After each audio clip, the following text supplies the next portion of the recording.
Mr. Moderator, our distinguished guests, brothers and sisters, our friends and our enemies.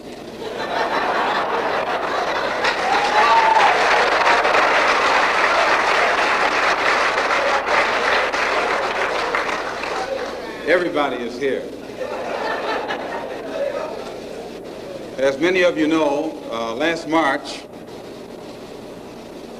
when it was announced that I was no longer in the Black Muslim movement, it was pointed out that it was my intention to work among the 22 million non-Muslim Afro-Americans and to try and form some type of organization or create a situation where the young people, our young people, the students and others, could study the problems of our people for a period of time and then come up with a new analysis and give us some new ideas and some new suggestions as to how to approach a problem that too many other people had been playing around with for too long. And that we would have some kind of meeting and determine at a later date whether to form a black nationalist party or a black nationalist army.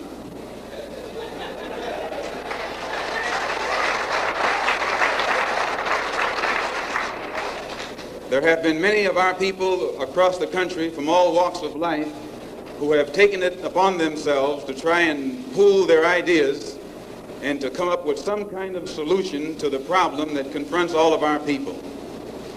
And tonight we are here to try and get an understanding of what it is they've come up with. Also, recently, when I was blessed to make a trip or a pilgrimage, a religious pilgrimage to the holy city of Mecca, where I met many people from all over the world, plus spent many weeks in Africa, trying to broaden my own scope and get more of an open mind to look at the problem as it actually is.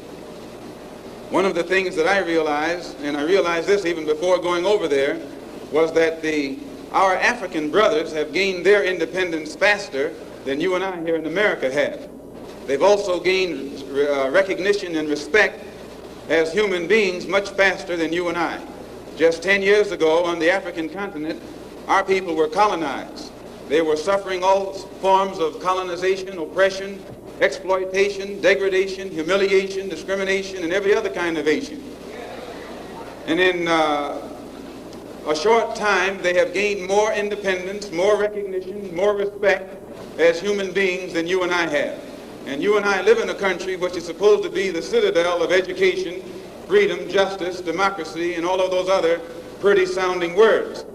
So it was our intention to try and find out what was our African brothers doing to get results so that you and I could study what they had done and perhaps gain from that study or benefit from their experiences.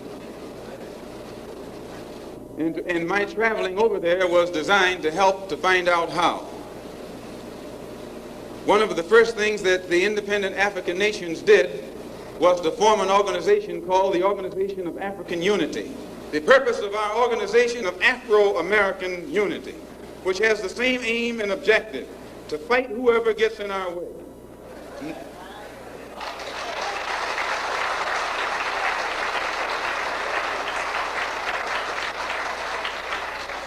To bring about the complete independence of people of African descent here in the Western Hemisphere, and first here in the United States, and bring about the freedom of these people by any means necessary.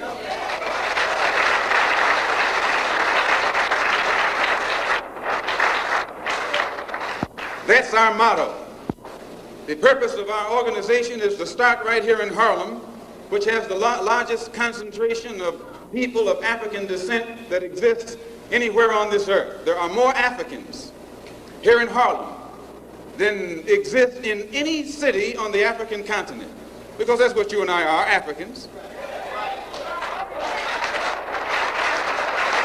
The Charter of the United Nations, the Universal Declaration of Human Rights, the Constitution of the United States, and the Bill of Rights are the principles in which we believe, and that these documents if put into practice, represent the essence of mankind's hopes and good intentions, desirous that all Afro-American people and organizations should henceforth unite so that the welfare and well-being of our people will be assured, we are resolved to reinforce the common bond of purpose between our people by submerging all of our differences and establishing non-sectarian constructive programs for human rights. We hereby present this charter. Number one, the establishment. The Organization of Afro-American Unity shall include all people of African descent in the Western Hemisphere. In essence, what it is saying, instead of you and me running around here seeking allies in our struggle for freedom, in the Irish neighborhood or the Jewish neighborhood or the Italian neighborhood, we need to seek some allies among people who look something like we do. And once we get their allies, it's time out for you and me to stop running away from the wolf right into the arms of the fox, looking for some kind of help. That's a drag. Number two, self-defense.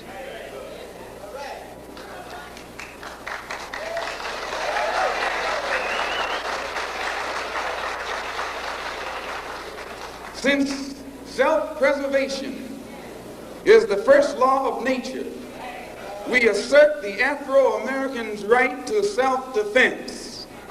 The Constitution of the United States of America clearly affirms the right of every American citizen to bear arms. And as Americans, we will not give up a single right guaranteed under the Constitution. The history of unpunished violence against our people clearly indicates that we must be prepared to defend ourselves, or we will continue to be a defenseless people at the mercy of a ruthless and violent racist mob.